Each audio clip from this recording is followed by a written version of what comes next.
Hey everybody, it's Michael. Welcome to the channel. Today we are going to do some custom quilting on a Jen Kingwell design. It's the Psychedelia Template of the Month program she came out with. And as always, if you enjoy this content, please like, subscribe, and get notified. And you can find out more about me at michaelquilts.com. Follow me on social media, Michael Quilts on Facebook, michael.quilts on Instagram. Okay, so this is my client Tina's quilt. It's her version of that program. So this was her COVID lockdown project, and she wanted to have it custom quilted. So what do you do when you get a quilt like this for custom quilting? Well, one thing always asking, what is the quilt going to be used for? Is it going to hang on the wall? Is it going to go into a show? Is it going to be on a bed? So this is a bed quilt, or a quilt that she wants to lay on the bed. So think about that as far as the density of the quilting, how much you want to do. And then look at it. Really, there's so much going on here. Is the quilting even going to show? What will show? What won't show? Where do you want texture to happen? So anyway, I had told her, I said, well, we're going to kind of go for the texture thing because nothing's really going to show here. Including the back. Here's the back. So with the way I quilted it, I used black thread on the back, and you can't even see the quilting. You can barely see it when you even hold it up close to you. So that pretty much disappeared, which could be a good thing with my quilting. Just kidding. Anyway, so I did something different in every single block. Focused mainly on texture. Did a lot of outlining. And I decided to use 60 weight thread throughout. The reason is because there are so many seams in this quilt and so many small pieces already that it's quite a heavy quilt. And if it's going on the bed, I know we like a little bit of weight to it, but I didn't want to overdo it. So many of the blocks have just kind of light custom quilting, maybe outlining of shapes. And there's a few that have slightly more dense quilting. What I ended up doing with this, there are 16 blocks total. 13 of them are completely custom quilted. 3 of them I did use computerized design and did something for those 3 blocks. And I'll show those to you when we get to them. All right, so I decided to use the 60 weight thread I'm using is Glide 60. Glide 60 is slightly different than Glide 40. It has not as much shine to it, and obviously it's thinner, and so it really does just kind of sink down into the fabric. And I used white, I used black, and I used steel. Was it steel? No, it's called sterling. That's what it is. And so you can barely see any of the thread at all. It's mostly just the texture. All right, here's where, look how much it blends right into the color. You can't really tell that I used white on this at all. All right, so I didn't film every single block. I'll just show you some of what I did film, and I didn't film any of my outlining of the sashing and the cornerstones. So the cornerstones are the 9 patch in black and white. And I did use black here, so I'm staying all within the black fabric, making sure not to stitch any on the white, so you can't really see my stitching. But I did start by, first I basted the whole quilt, like I usually do on a quilt this size. And then I quilted all of the sashing and cornerstones first, and that gave me perfect stability to keep rolling the quilt back and forth and quilt the blocks as I like. All right, I know I'm talking a lot. Here we go. Let's go look at some of the quilting. Okay, moving on to this block, I am going to use the Curve 8 and the Ditch Everything Mini. I'm going to just go ahead and outline these shapes. And the Curve 8 is the closest. I tried a 10. It's a little bit too big, so I'm going to use the 8 on both sides as I'm outlining this block. And then I think what I'll do, I think I'm going to do a fill in these corners, the ones that are just outside of the circle. I'm going to press that down some. Okay, all right, here we go.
Okay, on this block, in the center circle, I've outlined each of those rectangles.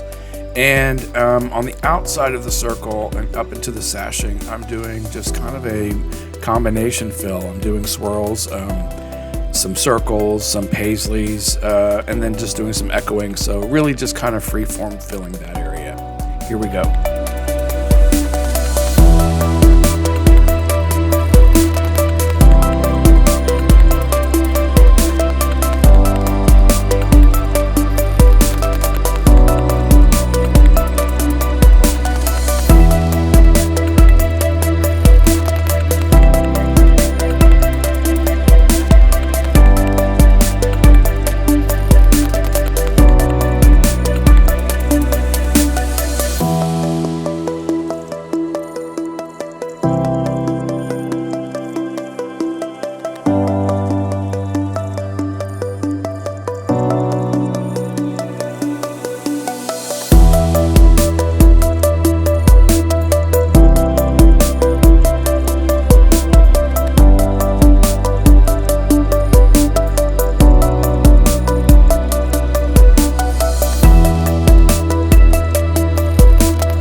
Okay, you've been watching me quilt this block. What I'm doing is just kind of continuing on with the idea of these strips, which are 1 inch.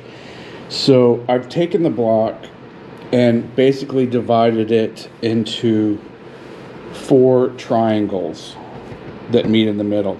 So I'm going along with these strips here, and I'm just continuing the 1 inch strip look all the way till the edge of the block, even though I'm crossing over these different seams. So in a sense, it's sort of like the strips, or the quilting that I'm doing is just changing direction. Straight lines this way, straight lines this way, straight lines this way, straight lines this way. And then I will outline the circle. But basically, it's just sort of that concept of repeating a design when it's not really there in a block or on a quilt. And remember, I'm not going crazy here because this is a bed quilt. If it was a wall hanging, I might go in and put fills in, alternating fills or something. But this is just a way that I'm going to kind of balance overall this quilting, with this one is a more simple block. And then some of them are not. Okay, so that's what I'm doing here. So now that I've finished with these strips that I can see where I've continued on, I'm getting to the next one, which doesn't have a strip here. So I'm using my ruler and going over 1 inch. So the lines on my ruler, here, let me turn this off. The lines on my ruler, wherever my needle is, I'm keeping my ruler in line with the triangle shape, so this diagonal line, and then where I've stopped. So now I'm going to quilt up 1 inch, and when I go over, I'm going to use the lines on my ruler to line up with my previous stitching. So that's pretty easy, but there are several ways that you can make sure that you're still on track. The stitching line, which is going to be here, and then keeping this on this diagonal line, which is here, so it keeps you in kind of all in line. Okay, so basically what I'm saying is, in the long I just said a very long way of saying, hey, I'm quilting 1 inch lines across here. So when I get here on this edge, the best way for me to figure out where I'm going to start quilting is to just line up my ruler on the previous stitched line. Okay, and where I'm lining it up is really just a little bit more than 3/4 of an inch, because the strips were just slightly larger than 1 inch. So if I do 3/4 of an inch, just nudge it over just a little bit, then I know with my hopping foot, that's just a hair more than an inch, and that's what I need. So then I'm going to bring it back to this line, that same diagonal line that the other strips ended up at, way over here, and then again just travel over an inch, a hair more than an inch, line up my ruler, make sure I'm in line everywhere, and quilt that inch over to the sashing. Okay, and now when I'm traveling this way, it's slightly different than traveling over an inch, because that's when you're on the diagonal. So I just go over, I kind of guesstimate, then I put my ruler down, and I need to go over just a little bit more.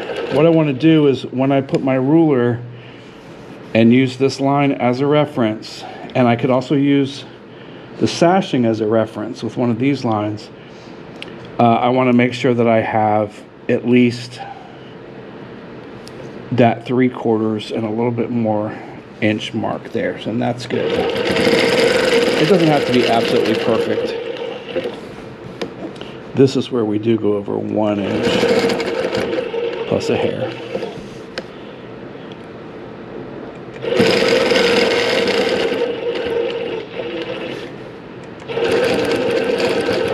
That's all the way across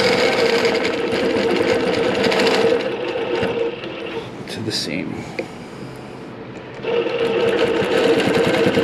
Okay, when I travel down here, here's one of those situations where it would be helpful if I was going from bottom to top, because I could use my reference lines. I am going to have to check I'm going to use my ruler this way to check and see. Actually, you know what?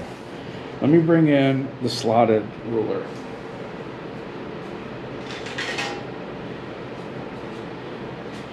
Okay, this is one of those cases where if I use the slotted ruler, I can match it up. Where's the seam line? There we go. Right here is where I need to be. Okay, so with the slotted ruler, I can match up where I want there's the stitch line, the previous stitch line. You see it right there? Hold on, let me see if you can see that. I've turned off most of the lights, so I can't see very well. There's the stitch line. Here's 1, 2, 3/4 of an inch plus a hair. Okay, so I've got my ruler matched up there. The great thing about this one is that I can hold on down here.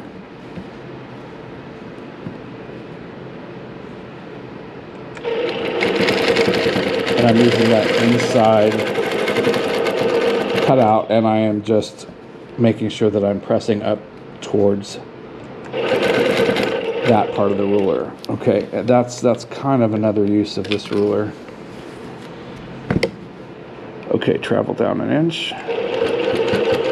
And just to make it look prettier, I'm going to travel down to that seam right there.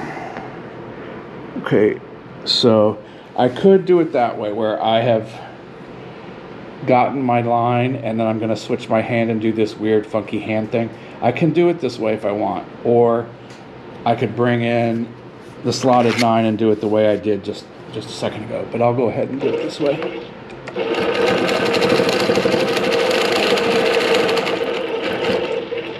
Okay.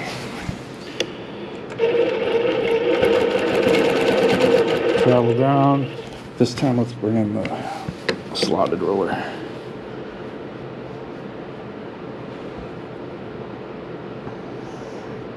Okay, that's about right.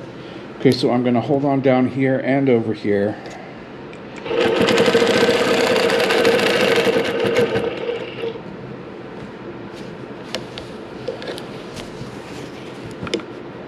Travel over an inch. Now, I can just use this line here if I want to make sure I'm lined up.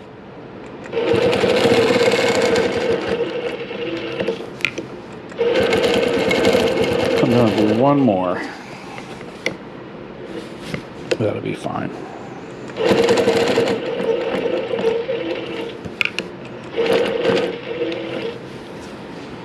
Okay, so I've done all the lines. Now I'm going to go back and do the circle.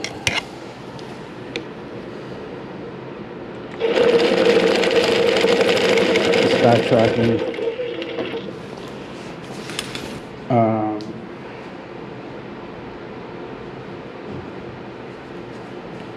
On these, I'm going to use the 16, the curve at 16. That's the most closely resembled one. The 20 is a little bit too big, so. And really, all I'm doing is getting, I'm not going to call it the ditch, but I'm outlining the circle.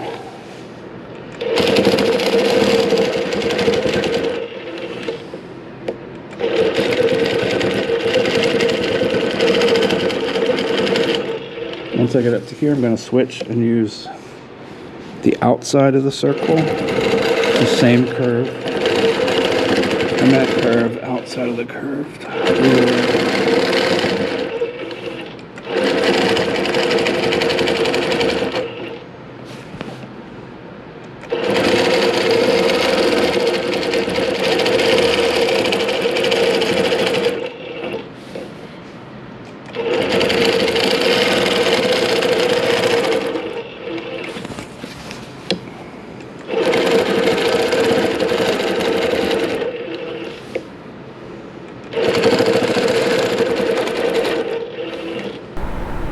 Okay, moving on to this one. This is a fun one too.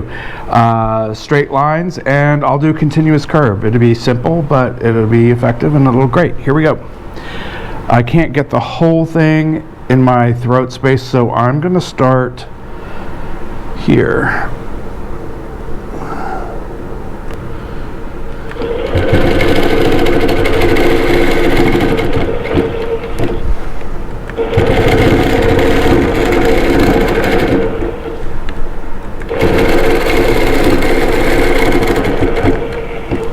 The way I'm going to get this done, since I can't put the whole thing, or I can't quilt the whole thing, I can't get up to the top, is the zigzag pattern. So instead of doing the full line all the way across, I'm going zigzag. Here we go. Come down and stitch in the ditch. Okay, now I'll zigzag the other way.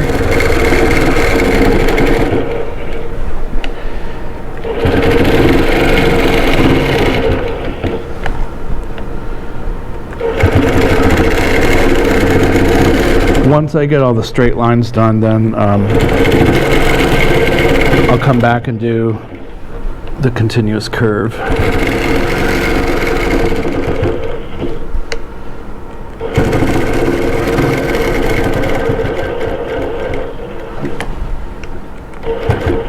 I'm just going to follow her piecing here.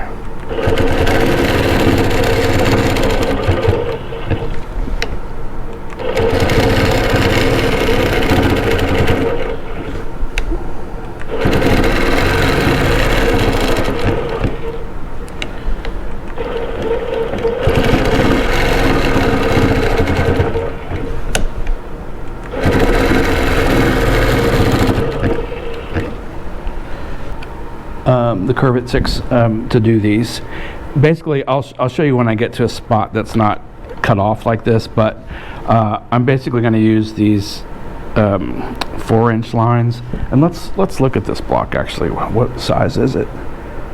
Well, look at that. It's a 4-inch block. Okay, so a 4-inch block.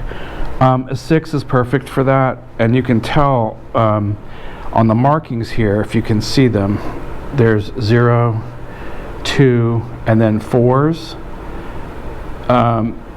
and then I don't have 5s. That means it fits in a 4-inch block. For doing curves, it fits perfect in a 4-inch block, and that's how you can tell. If you take another one of the curves and look at what's the number that's on the edges, the furthest ones, there's a 4 here and a 4 here. One of them might be a 6 and a 6. Like, oh, okay, that works perfect in a 6-inch block. Anyway, the curve at 6 works perfect in a 4-inch block.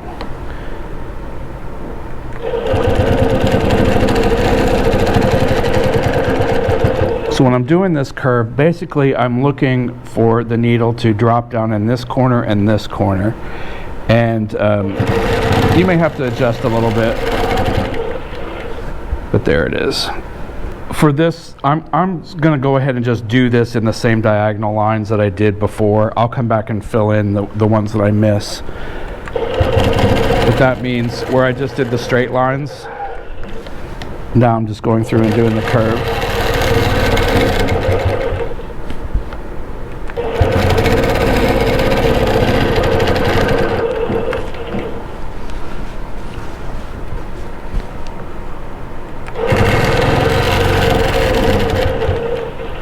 I'm pretending like there's a point there. Okay, so now to go up here, I can switch and use the inside. It's the same curve, remember? If it's the first time that you've seen one of my videos, then you wouldn't remember, because I talked about it in other videos. But basically, my curves have the same curve on the inside as the outside.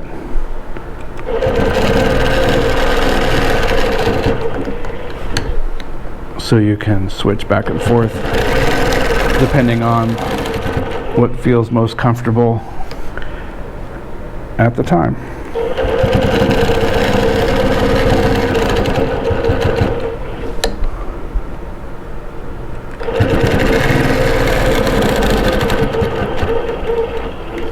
Since this point is not there, I'm just picking the center basically, or it's not going to be perfect there.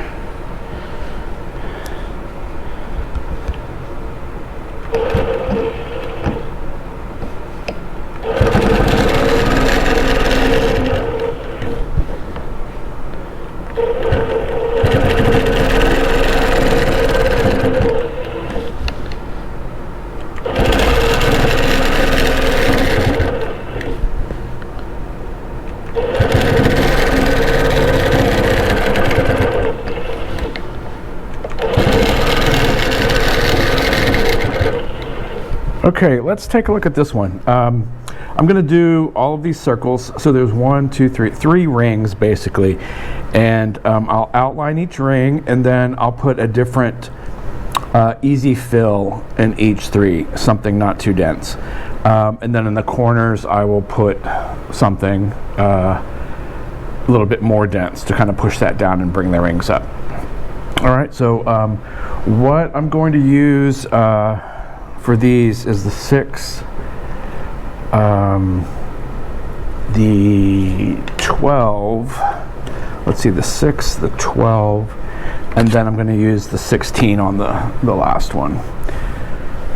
6, 12, 16. Okay, I'm going to use foot control for here. Now, I do have a new circle template coming out called Circle Up, and it has, it's a 2 set that on each of them there are 2 inset circles.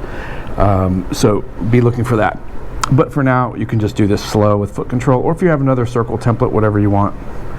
All right, so I'm going to go right to left. I'm just going to use this foot control to help me get around the circle.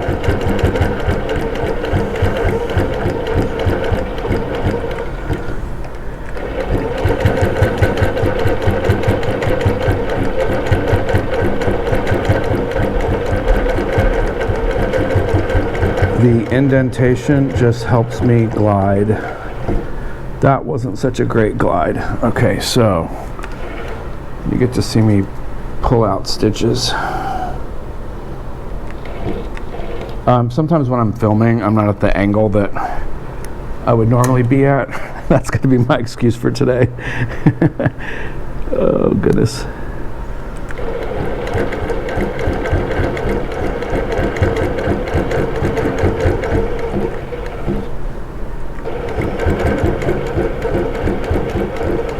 Okay, so for this first ring, I'm going to do just some short straight lines to do a set of triangles that go in here. So my needle's down at the bottom of this black and white stripe, and then I'm going to shoot for the top left of the next black and white stripe.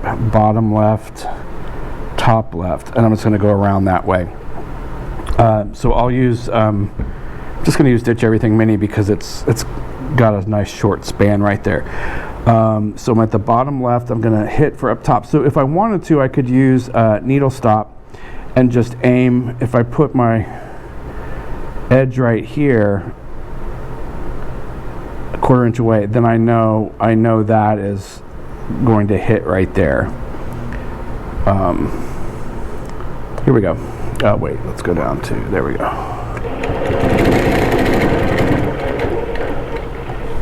Okay, top left, down to bottom left.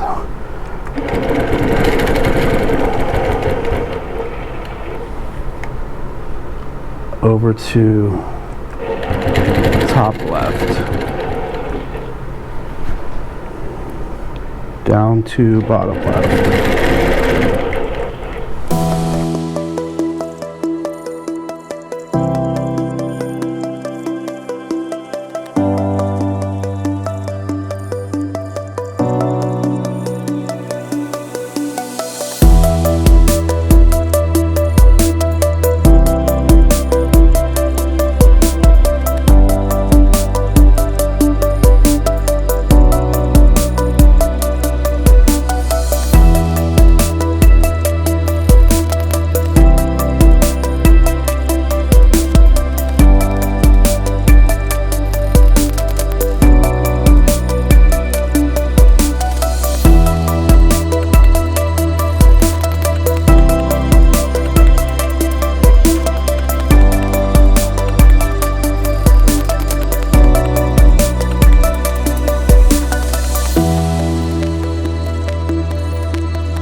And now we're at this next ring, and what did I say I was going to use? The 12. No, sorry, 6. All right, we'll go around the outside of this one.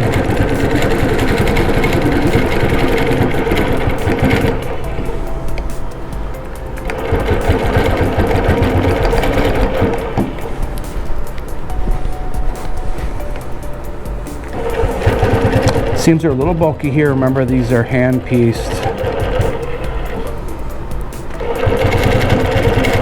with several intersections. But we're doing okay.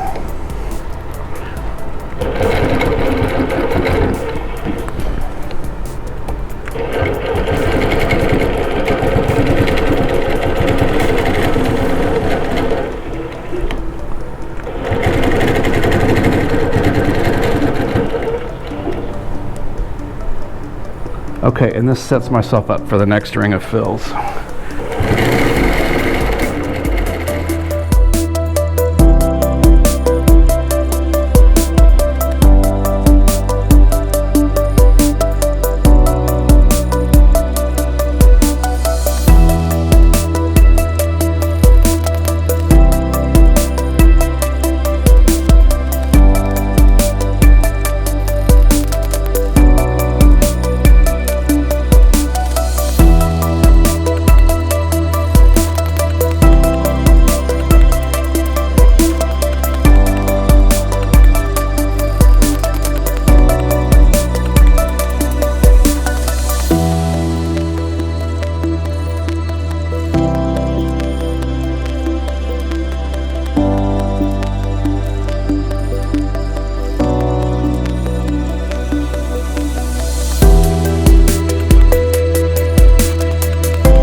I increased my stitches per inch by 1. So I usually do straight lines at a 10, pebbling at 11 or 12. If it's really small pebbles or micro quilting, I'll go up to 13.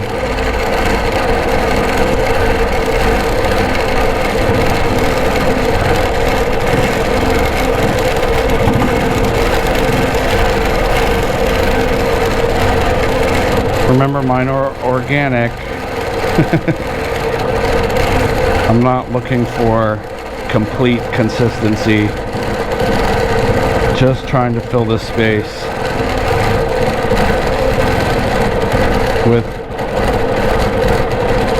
pebbles, stones, round-ish shapes.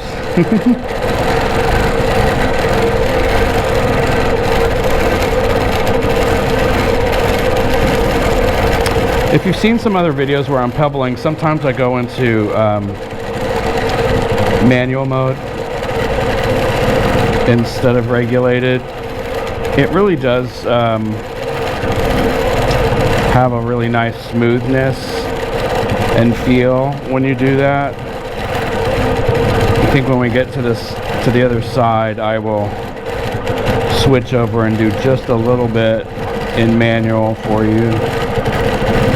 Let's do some manual here. Okay, get out of regulated, go into manual. Right now I'm set at 1200 for my machine, which is a good speed for now. If I start to go too fast, I'll increase it.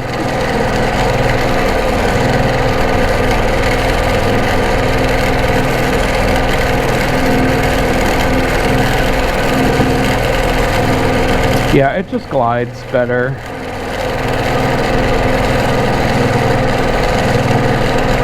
But if you're not comfortable with keeping a semi-consistent speed of moving, then regulated is great.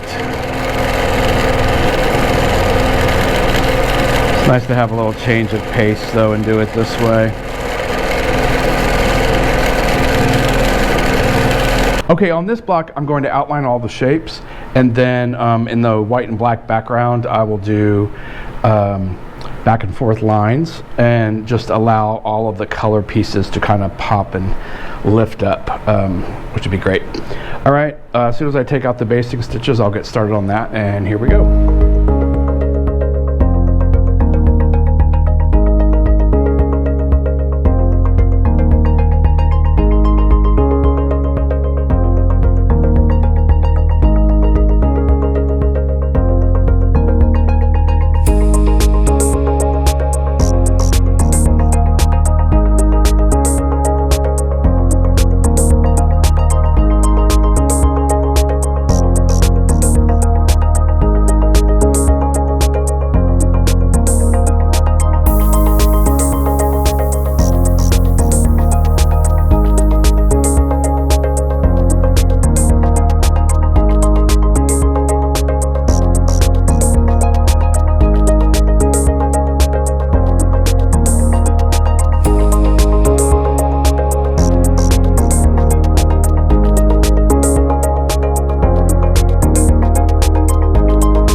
Okay, I have moved on to this corner block here, and I am doing all black outlines.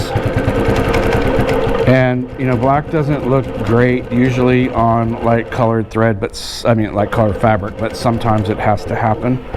So right there. But my goal is to stay as much on the black fabric as possible.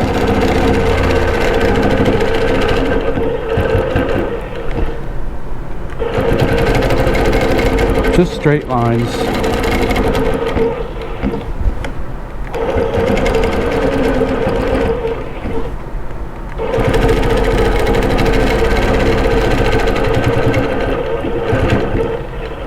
This is one of the blocks that's just not going to have a ton of quilting other than outlining the shapes, which is great.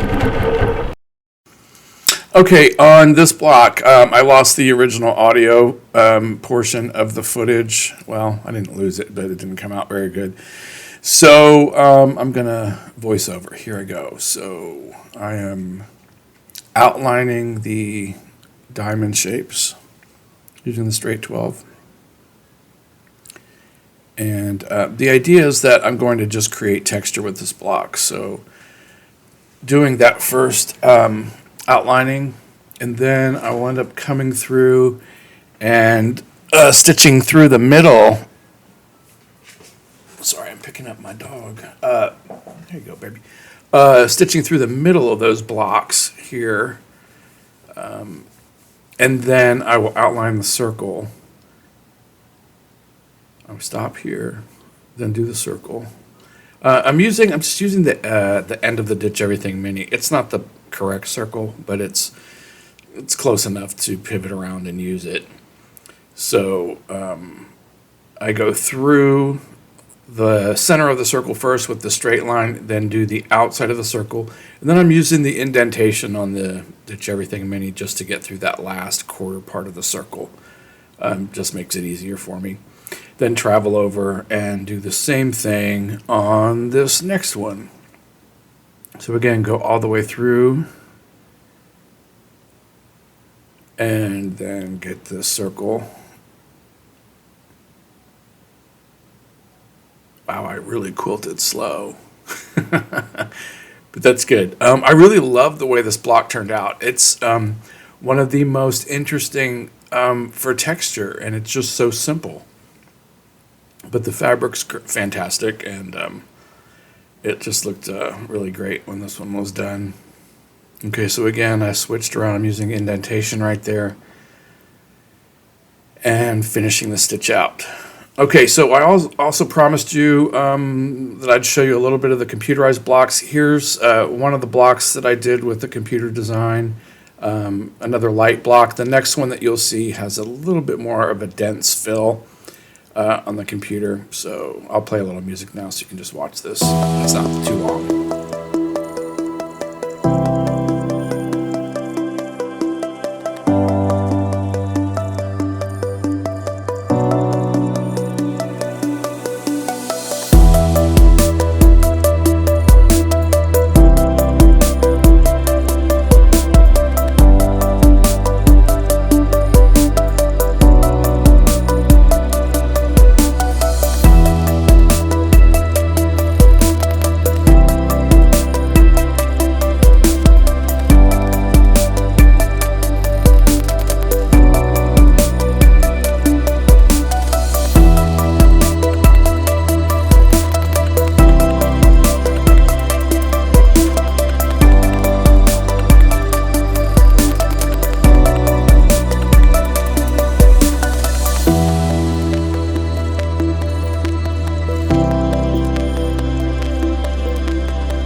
Okay, we're coming to the end of this video because we are approaching an hour, almost an hour on this one. There are a lot of blocks. It was a lot of fun. I didn't film everything, but I hope what I did film you found some enjoyment out of or some inspiration. And Tina, thank you so much for letting me film so much of your quilt for my viewers here. And it was just a real fun project. So don't forget to visit me on my website, michaelquilts.com, and I look forward to seeing you here on YouTube next time. All right? Bye-bye.